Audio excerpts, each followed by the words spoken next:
we'll be replacing the alternator on this 2008 F-150 crew cab. Let's see what we got. All right, and excuse the sunlight here, but there's the alternator right there. Okay, and from the engine, you can see that due to the sun, but it's right there. First thing you want to do, disconnect the battery on the negative side, and then wrap a towel around it so it doesn't make contact with anything else that's metal. Get it out of the way. Okay, then we're going to take off this air plastic piece here. We're going to remove that. I'll show you how to do that in a moment. Right there, you want to then grab this whole attachment and lift up, or you can push down right here, but lift up on the whole thing and it'll pop out. There you go. And then just put it to the side. You don't have to disconnect anything else. It'll just be out of your way. There you go. What we want to do is get to the alternator right here. You don't have to remove this hose or anything, but you want to get that 4 10mm bolts off this clamp right here. Sometimes you'll have a U-shaped one. This one, as you can see, it's got 2 over here, goes over the top, and then 2 more right there.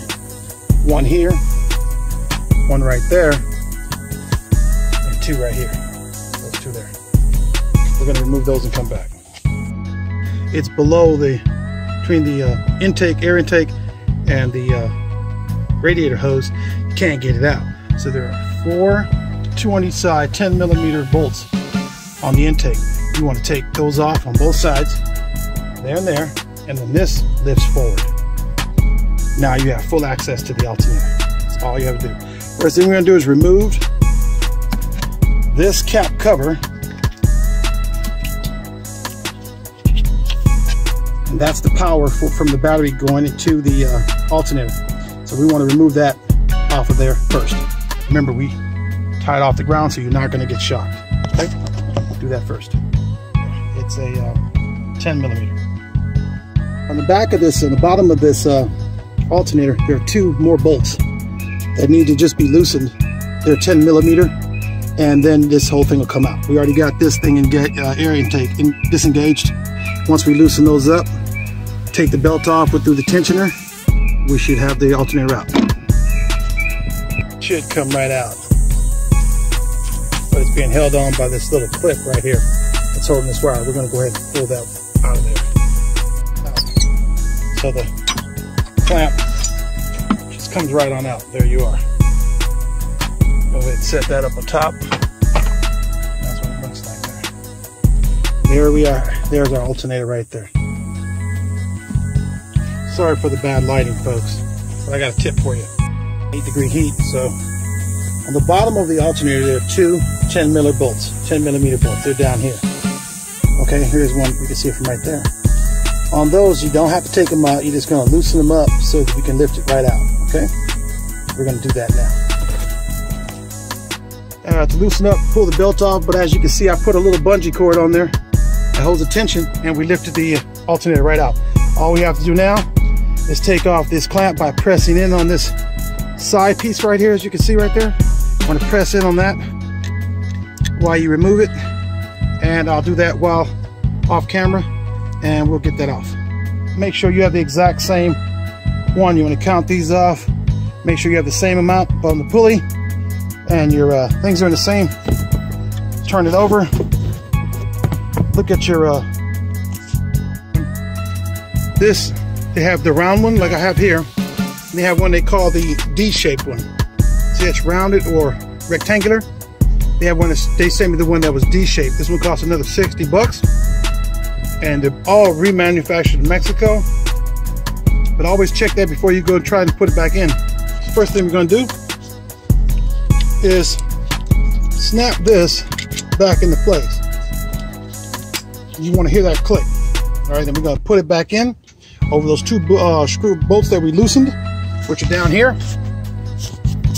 See those 2 bolts here? One here and one over there. We're going to put those in, line back up the belt that we have on tension. We're going to move the tensioner over to get the belt on, and we're going to tighten up those first 2 bottom ones down there. Then we'll be back.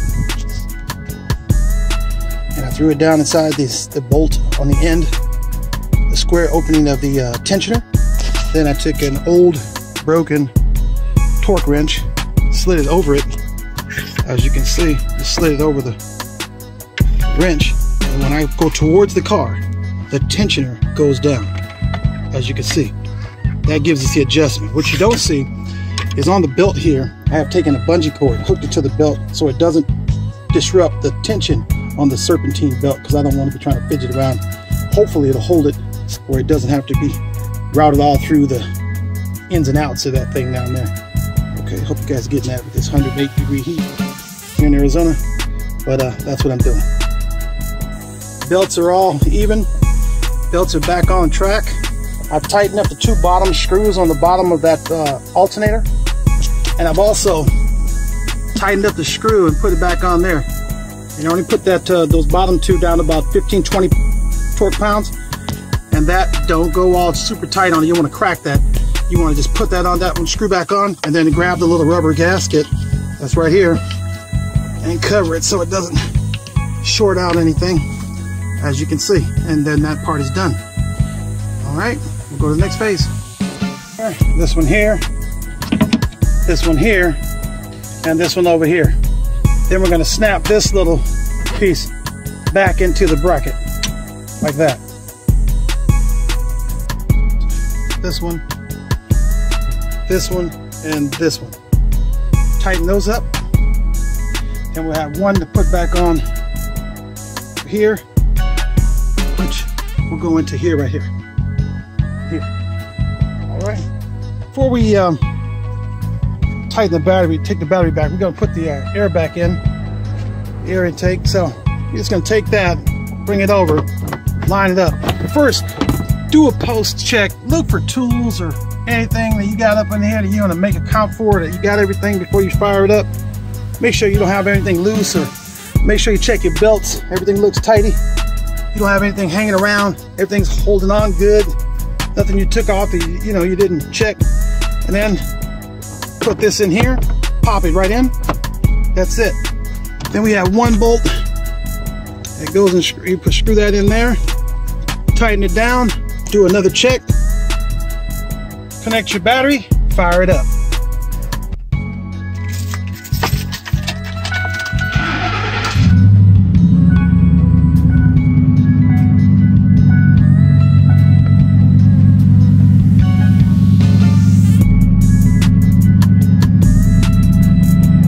That's all, folks. Running and tracking perfectly. Thank you very much.